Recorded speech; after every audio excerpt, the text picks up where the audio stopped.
Good morning from Jerusalem. This is Amir Tsarfati, and I just wanted to give you a short update on the events of the last few hours. As you probably have heard, shortly after midnight, the special forces of the Iranian Revolutionary Guard um, uh, launched a strike of 20 rockets towards Israeli military targets. Um, I see that people are asking me to wait for a few seconds so I can give a full report to as many as possible. So I'll be waiting for a few more seconds. And behind me, as you can see, the morning is here in Jerusalem. It's not even 6 a.m.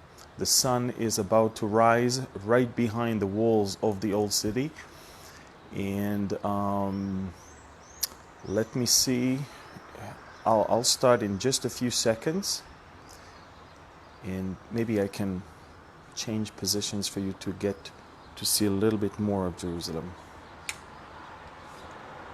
There you go.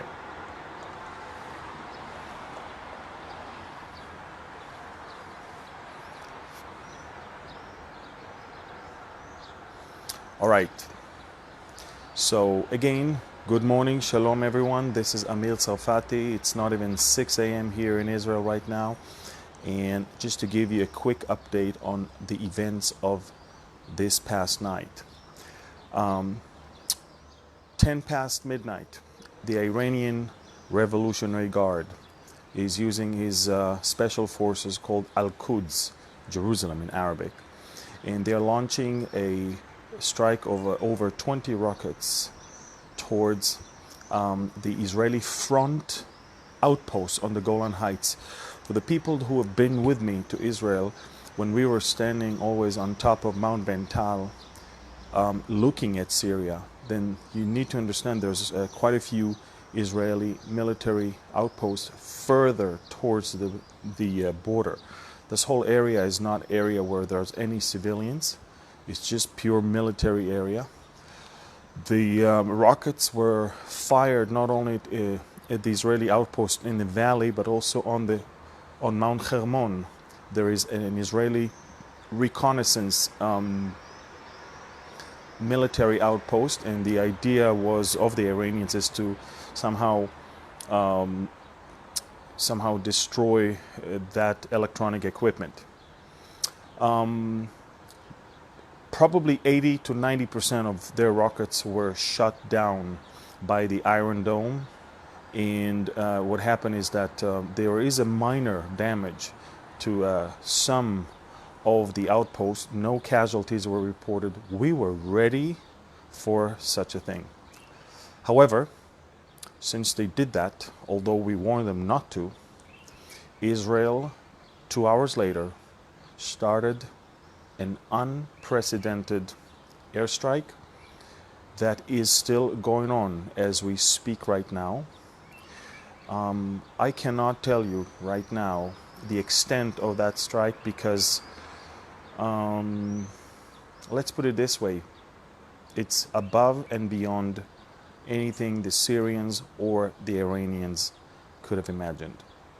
Israel is destroying as we speak not only Iranian targets, but we are holding Syria responsible as Syria is allowing the Iranian entrenchment, and we are destroying as we speak any known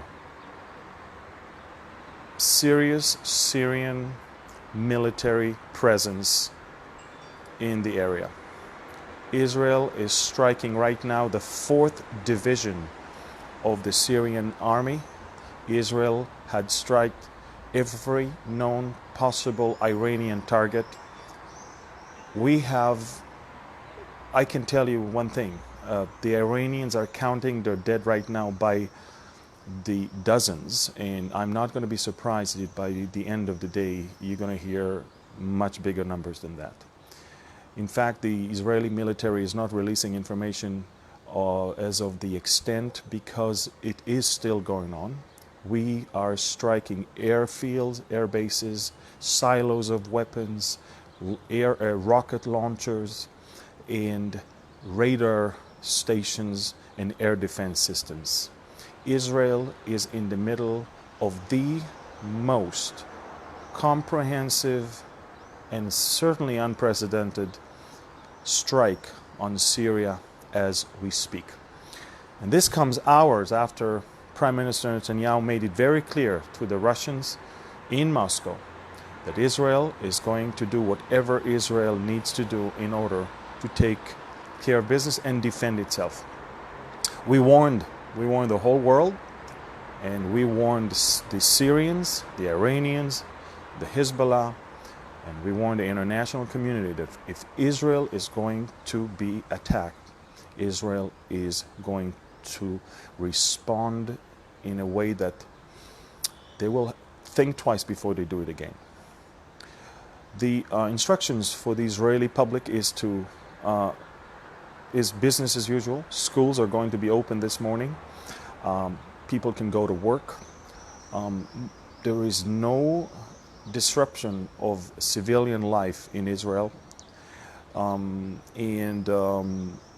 Again, the only thing that was attacked by the Iranians was a line of military outposts that is right on the border with Syria on the Golan Heights and on Mount Hermon. I don't remember a strike like this before, and I don't remember a strike that the Israeli military spokesman is announcing that we are indeed carrying, and I don't remember a strike that takes that long. Israel had plans, every country has some sort of plan A and plan B in case something happened. We are using everything we can right now to teach the Syrians and the Iranians and their proxies a lesson not to deal with us anymore.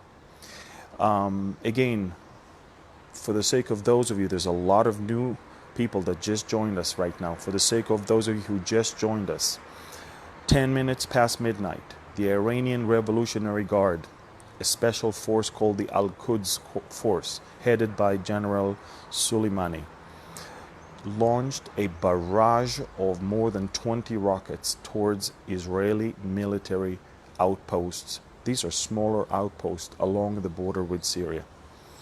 Minor damage is reported to some of the Israeli installations. No casualties were reported. 2 hours later, Israel began an unprecedented wave of airstrikes that caused enormous damage to the Iranian presence in Syria and to the Syrian military. We are destroying, as we speak right now, the 4th Division of the Syrian army. We are completely eliminating every known Iranian storage of rockets and ammunition. We are hitting radar targets as we speak. We are damaging air defense systems as we speak, and it is not even over yet. The full extent of the Israeli strike will be known only hours, maybe even more than a day from now, because we believe that it is going to be very embarrassing, both to the Iranians and the Syrians. So, one last thing is part of the Syrian attempt to hit the Israeli aircrafts. They were shooting some rockets that triggered Israeli air defense systems, and that is why in some Israeli towns in northern Israel, such as Kiryat Shmona, air raid sirens were heard, not because rockets hit northern Israel, but it's because the surface-to-air missiles of the air defense system of Syria caused some of those missiles, some of their rockets to fly towards Israel. And the Patriot missiles that we launched shut them down, of course.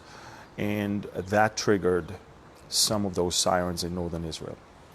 Again, 10 past midnight, the Iranian Revolutionary Guard launched a strike or a barrage of 20, a bit over 20 missiles towards Israeli military targets along the Golan Heights. No casualties, minor damage.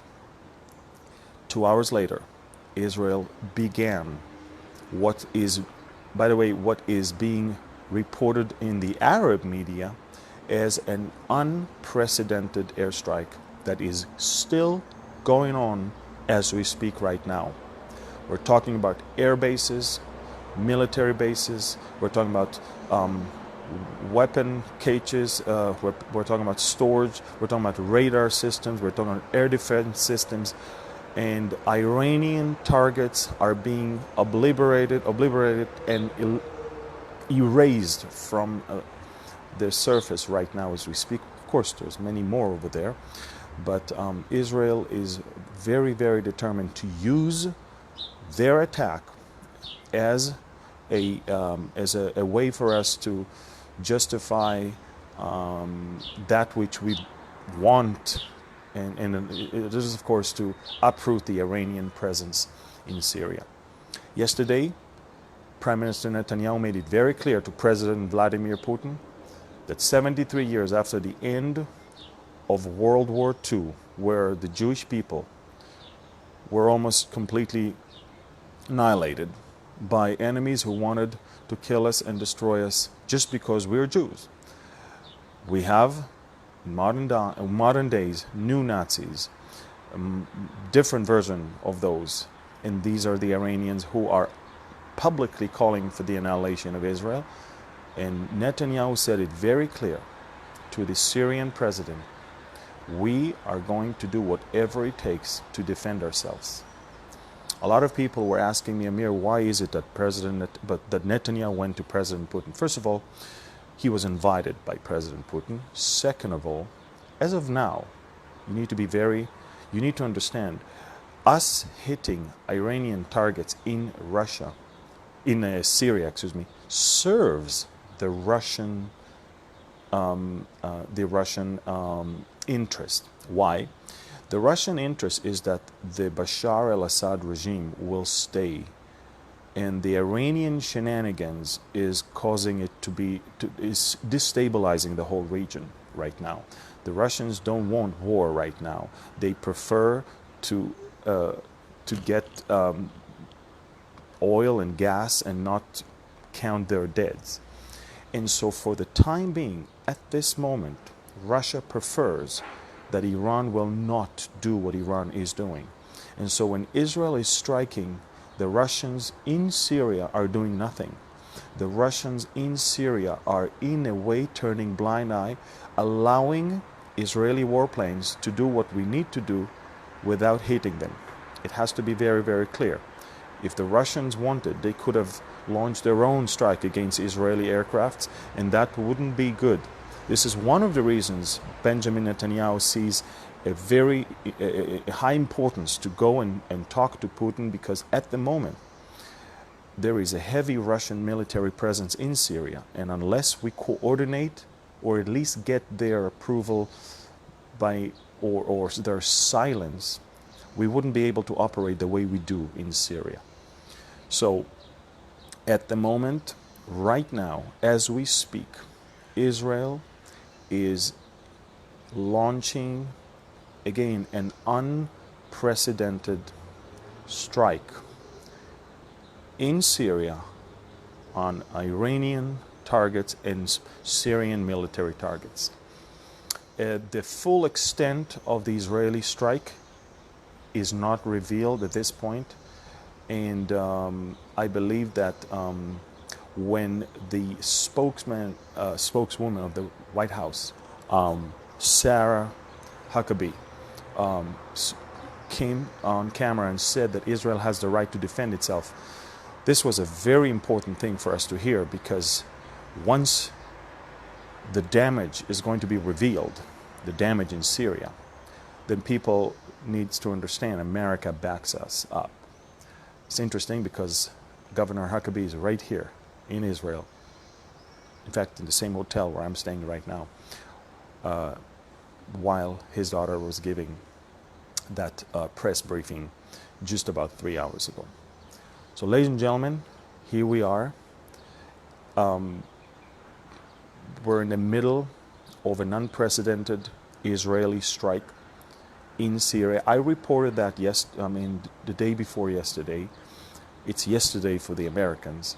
I did report that Israel will not allow anything to come from Syria and hit Israel, and we are not only holding the Iranians but also the Syrians are responsible for that. Now, I believe that the Russians do not want us to remove Assad at the moment, and I believe that what we are doing right now is striking mostly the Iranian presence in Syria. But the 4th Division of the Syrian army is getting hit right now pretty hard, and more radar stations and air defense systems are being completely taken out of order as we speak. So it was a very minor strike of the Iranians on Israeli military targets. It is a very large and unprecedented Israeli response to that. Some people might say it's disproportional. Well, that's life. If you strike something against our country, do not expect a proportional response. Expect to get hit and get hit hard. And that is exactly what we're trying to teach our enemy right now. Do not mess with us. We're not going to, if you kill one, we're going to kill one. If you kill two, we're going to kill two. If you strike this one and there's no casualties, then we're going to strike something like an empty building without casualties. No, it's not going to be like that. The rules of the game are this. Don't think about striking us, because we will strike much harder, way harder, and it's not going to be nice. So, this is the report. The reason why I didn't report earlier is because there was so much information that I gathered, and there was so much disinformation that was coming from the Arab side, and there was quite a disturbing silence also from the Israeli military, and I understand they're in the middle of doing stuff. So I waited until I have all the information, and now you have it. A little bit more than 20 rockets were fired at Israeli military bases in northern Golan Heights close after midnight, and that's about 6 hours ago. 2 hours later, Israel began something that will be probably talked about in the next few weeks. It is still going on, unprecedented airstrike. The citizens of Damascus are saying that the skies are illuminated with fire. We are still working very hard, but daylight is not the best time to strike. So I believe that now, when the sun is coming out, maybe I'll let you see that. The sun is coming out, as you can see, right above Jerusalem.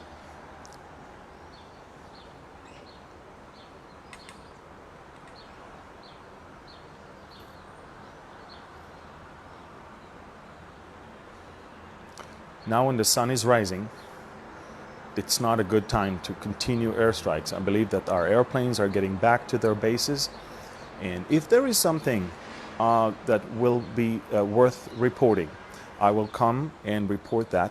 If not, I will continue writing on Facebook some of the updates. I can't be on camera all day long. I do have work, But again, this is the report of the events of the last few hours.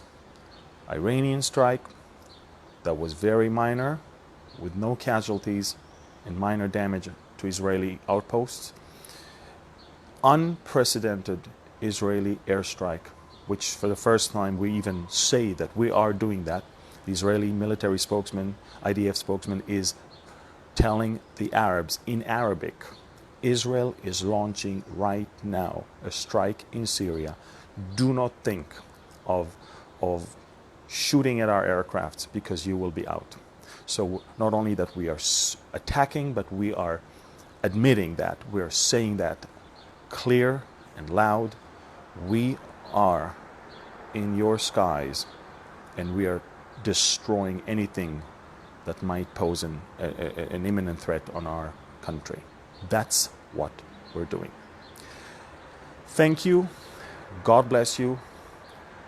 We're extremely calm. We're extremely relaxed. The Israelis were instructed to go to work, go to school, full routine. Nothing is going to abrupt or disrupt or stop our daily routine here. As I said before, for those of you who think that a war is coming and Jeremiah 49 is being fulfilled, it's not going to be a war. A war is not going to be with Iran, period. If there will be a war, and there will be a war, it is going to be much bigger and much different, where Iran might be part of, but not be the prime participant. So I'm going to teach tonight on camera, live, on the topic of will there be peace in the Middle East. And I invite you to join us. It's 9 p.m. Israel time. It is 11 a.m. Pacific time in America. And if you can, please join us. I will be talking about recent events, and I will definitely talk about what the Bible says regarding the peace in the Middle East. Can there be peace? Will there be peace? If so, when, how, and for how long? We're going to have to put it all together. In the meantime, I'll give you a few more minutes to enjoy the view of Jerusalem's walls as the sun is rising, and then we're going to say goodbye. And have a wonderful night if you're in America. Have a wonderful day if you're elsewhere. God bless you. Watch Jerusalem for a few seconds.